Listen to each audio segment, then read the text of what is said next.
Guys, thanks so much for checking out my show. I really appreciate it. Please click to subscribe. I appreciate all of your support. Today is day 62 in the search for Nancy Guthrie. It's now been well over 2 months. Been working hard this week in Arizona. I had my interview with the source close to the investigation. You can check out my last couple of episodes. The big headlines there that there's no suspect, really no solid leads at this point. A lot of frustration within the sheriff's office, a lot of frustration about what I'm told were errors made early on in the investigation. I never got a response from the Pima County Sheriff. I was trying to, get a response from him, get a new interview with him, but I was not successful on that front since I've been here in Arizona this week.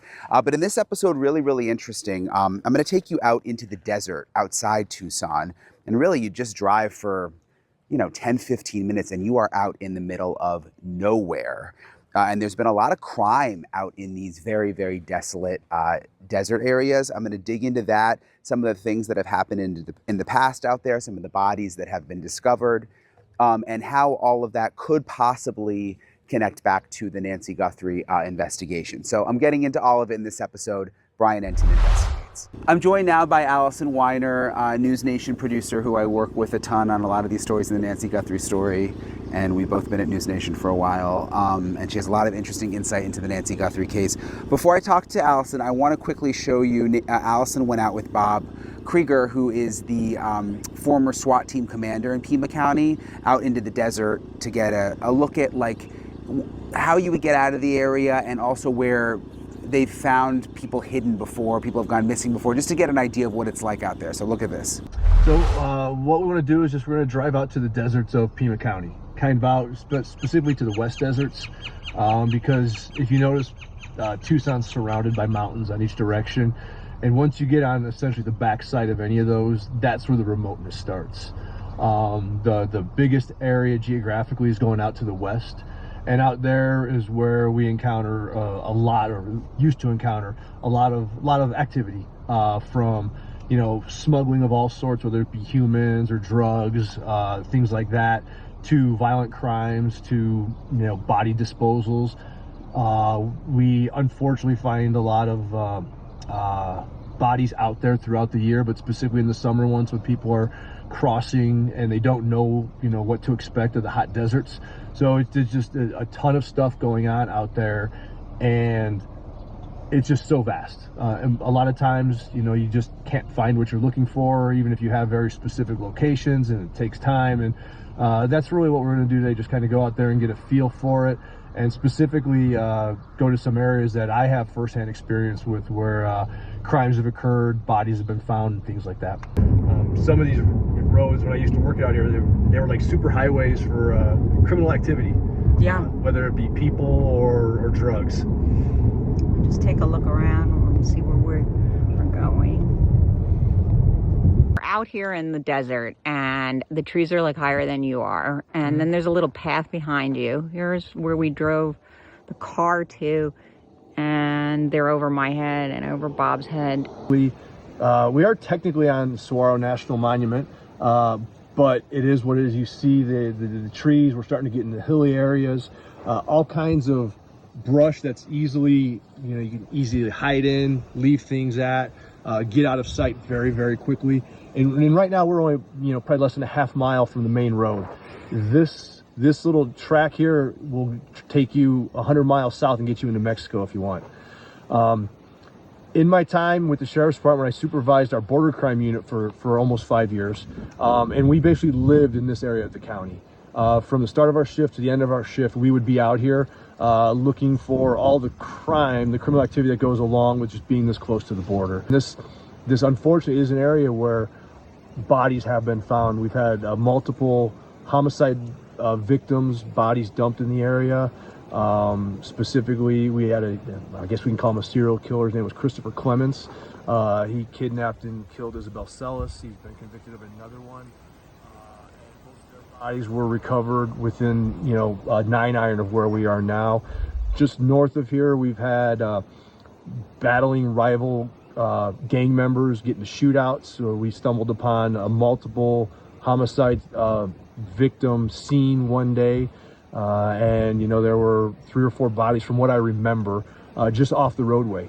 Would somebody have, at least with the serial killer, were the kills of these individuals, these victims, was it in Tucson and then brought out here? Is that how it worked? I don't know exactly where they were killed at, but the crimes did happen within the metro area of Tucson, specifically in the city limits. And then, yes, the victims were brought out here and their bodies were left out here. Both of them very close to each other as well. And anecdotally, I could think of 3 or 4 others' bodies that were victims of violent crimes that were left out here as well. It looks like you can see, but realistically, there could be someone 10 feet that way. This small brush, these shrubs, they do a great job of hiding everything. So this is a very open area, but black is literally the worst color to wear in the desert because it sticks out so much.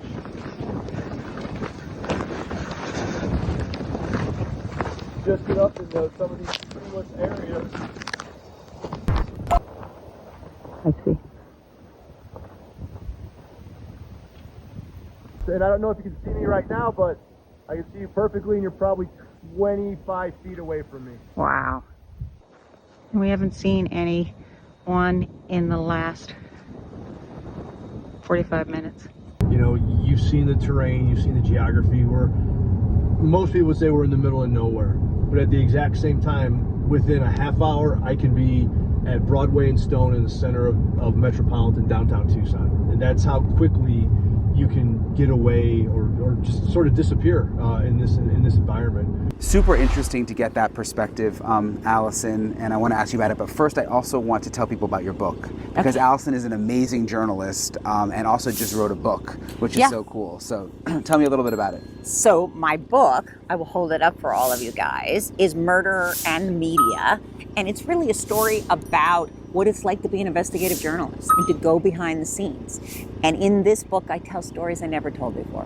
They didn't go on TV. I didn't write about them in newspapers or magazines. I've been a writer a long time. And I really give you a behind the scenes look at like stories like the Robert Blake story or stories like the Holly Bobo story. And they're things that happened long before the trial, right after somebody was abducted. You know, it's kind of the same situation that we're dealing with here behind the scenes, you know, trying to find out information about the Nancy Guthrie case and what has happened to her. And Allison, again, I'm not just saying this, she's amazing. She's also an attorney. She scoots herself right into situations where we're not supposed to be a lot, where we end up getting really good scoops. So definitely check out her book, and I'm also just so proud of you also, Allison. I mean, I know how much work and time and heart and soul you put into the book on top of all the other stories we've been working on. So I hope people will check it out. Well, thank Brian for writing the foreword to my Yes, book. that was cool. That was a first for me too, so that was super cool. But back to you spent the day with Bob in the desert. What stood out to you? Well, you know, the reason we were in the desert is because you and I have been discussing for a while, wow, did they do the right search? You know, there were so many problems at the beginning of this investigation. Should they have been searching out in the desert where, God forbid, Nancy, you know, might have been dumped or her remains? And it turns out that theory isn't really a working one, because they did check around Nancy Guthrie's house, which would be the only place you'd probably find her. And because out in the desert, it is like in the middle of nowhere. It's only about 45 minutes outside of Tucson, which is a regular city, small, but a regular city. And it's in the middle of nowhere. And you can't see anything. And in the past, people have dumped other, you know, people who have, and in past, people have dumped other, you know, people who have passed away or that they've been murdered. There's a lot of crime that goes on out there in the desert. So it was really interesting. I mean, first to find out that the theory wasn't right, you know, something that you and I had been talking about, like, how come they weren't out there in the desert? You know, so when you saw it for yourself, you realized it would be very difficult to search. And also Bob told me. Bob had worked out there. You guys, he had been a SWAT commander, and they had worked out there. They'd worked out there with Border Patrol. They always had a Border Patrol guy with them. And he said it's impossible unless you are looking for someone specifically in a specific area and you know some sort of facts about why they're in that specific area. It's impossible to find anyone. And you could see it in the, you know, video we shot that Bob walked about, you know, like several feet away from me, maybe 20, 17, and I couldn't see him. But and the road, it's the road actually that you take to Mexico. And it's also a road that people trying to get out of Mexico and come here take to come in illegally. So it's just so dry. He actually said that if he had dropped me there, that in 3 hours I'd probably be dead. Really? Just because it's so hot and dry. He doesn't know me that way. Yeah, you are a survivor, but still, you're also not a desert woman. Neither of us are very familiar with the desert. No, well, I'm not a desert woman. It's too hot. Yeah. And there's no water anywhere. Yeah. But we were out there in the middle of nowhere, 45 minutes on a gravel road that is not easy, like on your tush or anything else. Yeah. We were going up and down and up and down, and he was going super slow because I was the passenger. And I was like, oh my gosh. Even when I got out, it was difficult to walk. And then in addition to the fact that you can't drive it very well, it's a horrible road, but off to the sides are like a million different kinds of plants. And he goes, everything out here is trying to kill you. And there's the one that you just brush by that shoots daggers into you that we learned about. There's all these cacti. There's all kinds of other things. Everything seems to have a spike on it. I'm glad you said cacti plural, because a few of you watching, they gave me a hard time. I think I said cactuses one day. But you're right. I mean, even around Nancy's house, we were back behind Nancy's house. And I'm from Florida. You're from LA. I'm used to heat. I'm used to, like, Florida, it's extreme at times. But it's not dry like this. There's a lot of shade. There's trees. There's water. Here, it really is it has a different feel to it. Yeah, I mean, there were these cacti, and it's kind of interesting because the cacti and the cactuses have like arms, and they're really cool. And they're kind of cool. It takes about 200 years to grow them, but they're not the worst thing in the desert. I am from an area that used to be a desert, so it is dry. But this area apparently, like in the 1800s, 1890s, had more water. But right now, it's dry as can be, dangerous, but very easy to get rid of someone. So that was why I was interested in it, and why you were interested in it, because we're like, well, if they're on their way to Mexico, they could, and God forbid that Nancy passed away following her abduction, that this would have been a perfect place. And he kind of illustrated that for me by going, because I said, it looks kind of flat. I don't know, I would see something from the road. And he walked away, like I said, 17 feet, couldn't see him. And he was wearing a black shirt, which apparently is like very easier to spot in the desert. The other thing too was that there's an awful lot of crime in this area. So if somebody was dropped there and they are alive, a lot of bad things could happen to you, even just with human beings. There's human smuggling, there's drug trafficking. It's just, to say it's vast is an understatement. I mean, I just kept looking, and it goes on. And we were only about 1.5 miles off of the main road. You could go 2-3 miles, and he said, it's just, you never know what you're going to find, but you can't see anything. You can't see anything from the side of the road. So it was just kind of super devastating. But I did realize that in terms of, any kind of criticism that has gone towards the investigation, that the only chance really of finding Nancy's remains initially was around that neighborhood. And that's kind of, as Bob said, what happened during the first few days of the search. So you've been here like me since the beginning. We left, but it's been 2 months now, which is hard to wrap your mind around. Are you? What are your feelings right now? I mean, I feel sad for Savannah, obviously, and for the family. I didn't think it would take this long when we first got here, the first couple. I really didn't think we'd be sitting here 2 months later. I feel terrible for that family, and I think there were missed opportunities.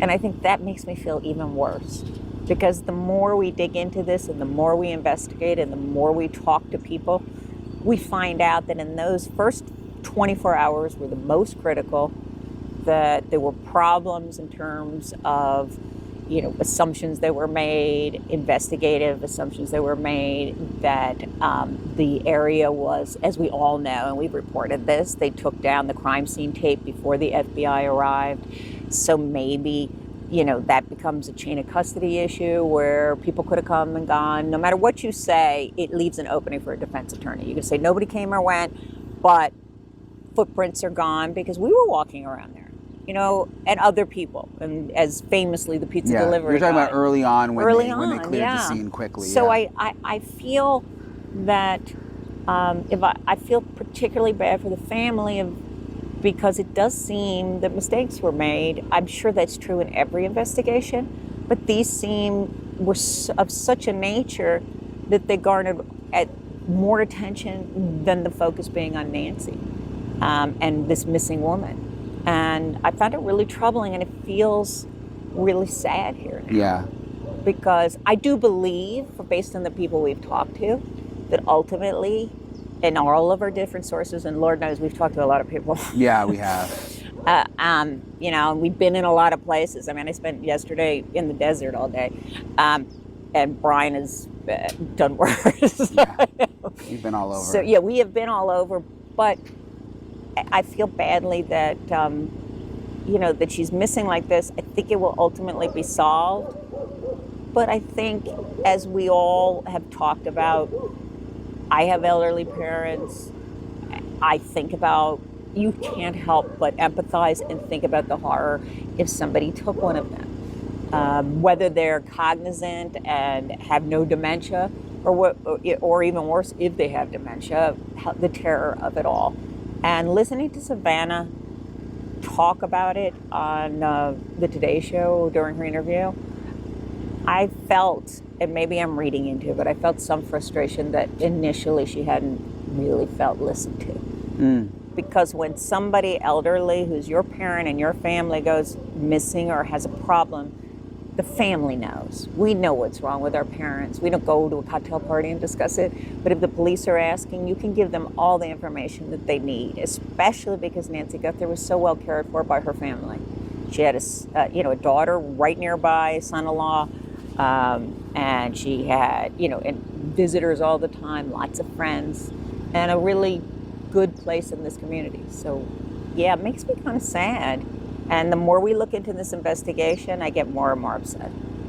Yeah, and I think, she said in her interview, Savannah, that they were trying to say initially, she didn't just walk off. She can't even walk to the mailbox most of the time. And you could sense a little bit of frustration, I think, and that lined up with what we heard from our source, who you guys saw the interview with, who we covered the face, but who said they were working off this theory initially that this was an older person who may have just walked away, and that valuable time may have been lost. And you mentioned like your parents, I think about my parents. I think it's one of the reasons that people are so invested in this story, including us. I mean, yeah, there's a celebrity factor in Savannah Guthrie, but I don't know, you think about the frustration when if my mom went missing, I would know that she didn't just walk off. And you're trying to say that, and it's like, that must... My mom can't walk off. Yeah. So... Right, so I could see how that, and it would be frustrating in the beginning, and the fact that we've now learned that the people who were initially investigating had a lack of experience.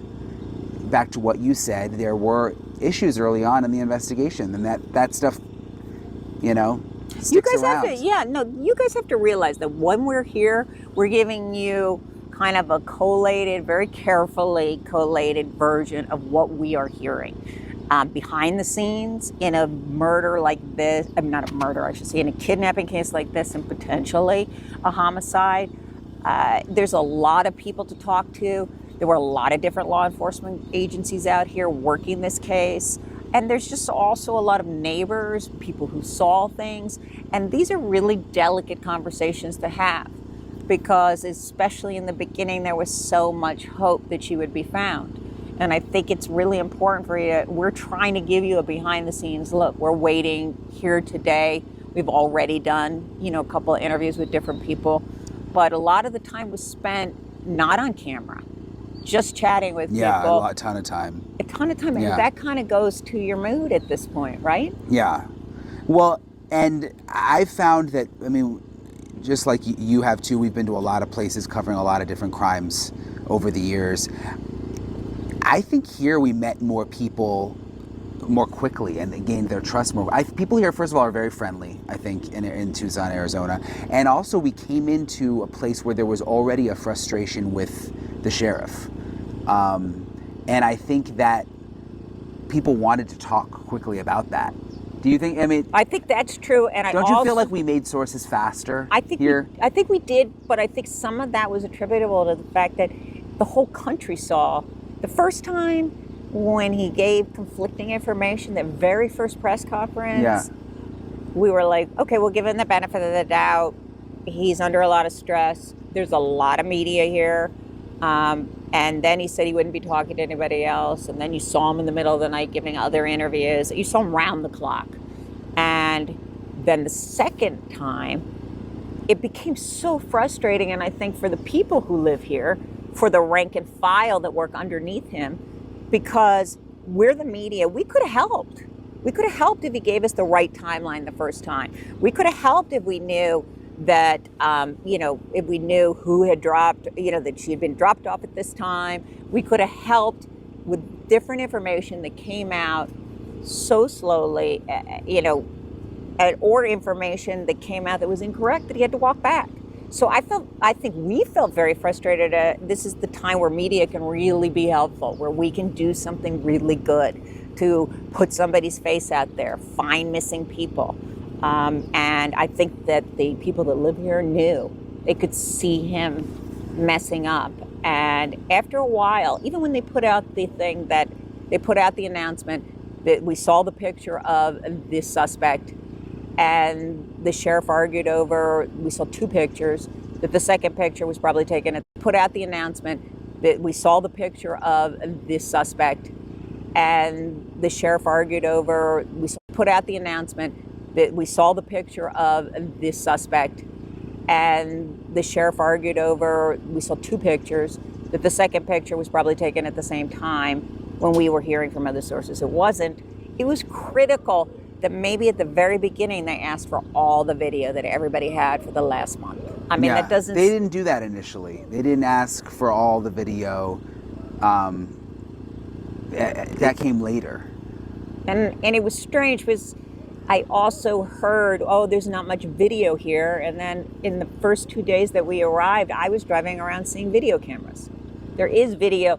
Whether or not they had anything, that's a whole nother different story. But generally in these kinds of cases, and both Brian and I have a lot of experience in it, there is a request, there is people go from home to home right away. This happened in one of the stories in my book. There was a murder right around the corner from my house. And the next day, there was a detective in my home taking my Ring camera footage and downloading it. And there were 5 other detectives working in the area. So what happened there, and quite frankly, all of the detectives, the police force from the University of Arizona, the FBI, everybody was wanting to help. They didn't really have this manpower shortage in terms of there's so many different law enforcement agencies here. So that's very disturbing. Well, it seems like early on they could have, if the sheriff wanted, they could have had way more resources. I mean, I know they had the FBI come in, but he was kind of reluctant, it seemed like, to accept the help. Well, they had the hostage rescue team that flew in from Quantico waiting in a nearby Air Force, and they went on their way to Rio Rico to detain a potential suspect based on evidence I'm sure that they had. I'm not going to second guess any of that part of the investigation. It's not my place. It's not our job. But what is our job was to be helpful, and that became very difficult. And we kept trying. I know you kept trying so hard because you have a really, good heart and really care. And I don't have anything against the sheriff. I mean, what is our job was to be helpful. Investigation. It's not my place. It's not our job. But what is our job was to be helpful, and that became very difficult. And we kept trying. I know you kept trying so hard because you have a really, good heart and really care. And I don't have anything against the sheriff. I mean, it's not our job to have personal feelings. I think he probably, regardless of all the politics involved and stuff, obviously wants to solve the case, and we've always asked for interviews, and I've wanted to get his side on any criticism that we've reported of him. I would be, But me, there I would were- be happy yeah. to go interview him and just have his side out there, and he, even with this latest story, we don't have anything against the sheriff. I mean, it's not our job to have personal feelings.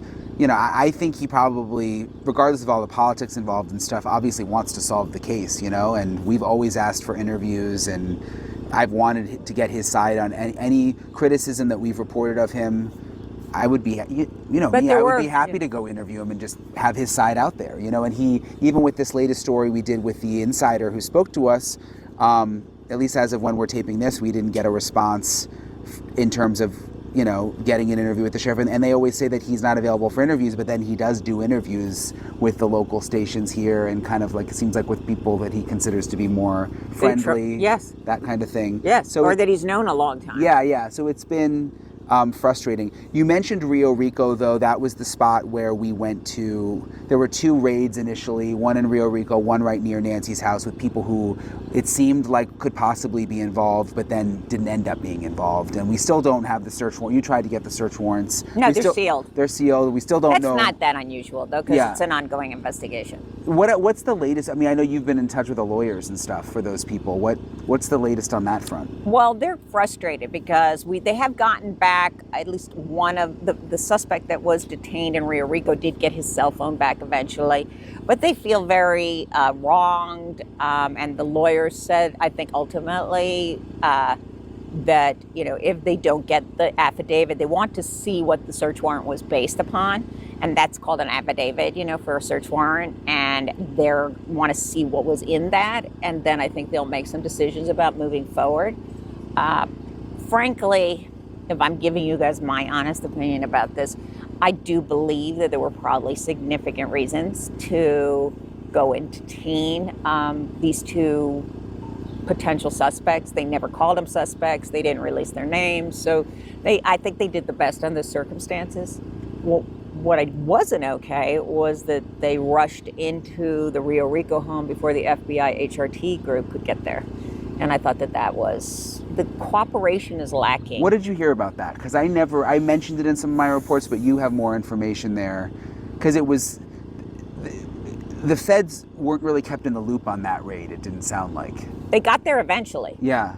But the sheriff rushed in, and I don't know why. You can surmise yourself. I'm not going to give my opinion on that. But the HRT is like this elite unit for hostage and rescue that came in from Quantico, and they were waiting at a nearby Air Force base to come and assist, and they got there late. If they got there at all, I never saw them, but I assume maybe they got there because by the time everything was kind of winding down, the sheriff did get there. He was on scene. Some of our sources have said that's unusual. Usually you're in a command post, especially if it's a standoff or something along those lines where it could get dangerous. But yeah, I think that both of those, all 3 of the people detained, or 4 of the, all 4 of the people detained, the mom, the person in the house that was in near Nancy's house, and the gentleman that was in the Range Rover, that's all within 2 miles of Nancy Guthrie's home. All those people that were detained, as well as the gentleman in Rio Rico, feel that it was unjust. And I'm not going to say anything about that until I get a chance to see what's in the affidavit. Yeah, I can't wait to see those, just to see what evidence they had. I mean, a federal judge had to sign off, so there has to be something there, right? Some meat on the bones, even if it ends up not. Obviously, there's no reason to believe they were connected to Nancy Guthrie, but there was something there that at that time made them think they could be. I think so. I think that they were looking for viable suspects. I don't think they were looking to raid homes just to raid homes. Yeah. I don't know. We'll see how much meat was on the bones of the affidavit, and then we can talk to you guys about it and tell you, and get one of our experts out here to chat with Brian about it. Where do you feel like things are going to go from here? I think that it's interesting to me. First of all, there was a lot of comments in the last podcast that you did about how there have been no press conferences. That's kind of, to me, always kind of a little bit of a good sign that nobody's talking. And I think that would have been helpful in the very beginning, unless you had something useful for the public so that we could be of assistance, the media could be of assistance, the public could be of assistance in trying to locate Mrs. Guthrie. but it's been pretty quiet, and I think work is being done. And we've heard also that the task force, which includes FBI and the sheriff's deputies, are doing better together. Yeah. I mean, I really think that those issues were higher up. Same. The rank and file. Yeah. And you've heard that in our reporting. The rank and file, the guys working this, they're working tirelessly. They're very nice people. They don't give away information like while they were working. Everybody was very serious about this. But I think I think what's happening is the investigation is continuing, and I think ultimately that they will find the person. I do too. I think, well, two things. Yes, the FBI initially, I think there were issues there working with the sheriff's office. We heard about it from good sources, but it seems like now that the task force has been put together, they're getting along because they're a task force, and I think that got worked out. Would have been better if it had started at the beginning. Yeah, that's the problem. And then I think... What do you think's going to happen? I think ultimately the DNA is going to come to the rescue. I think the technology is changing so much every day, and we know that they're trying to do genetic genealogy. And, other cases we've covered, even this like Ted Bundy case, advances in DNA later can, change things. And I think that it's going to be, hopefully the DNA samples they got will be viable from inside the house, even though we've reported that they're mixed. And I think ultimately, we're going to just be working on some other story, and we're going to get the call that something connected. I hope so. I hope so too. But I appreciate you, Allison, for all the work you do behind the scenes for me and for News Nation.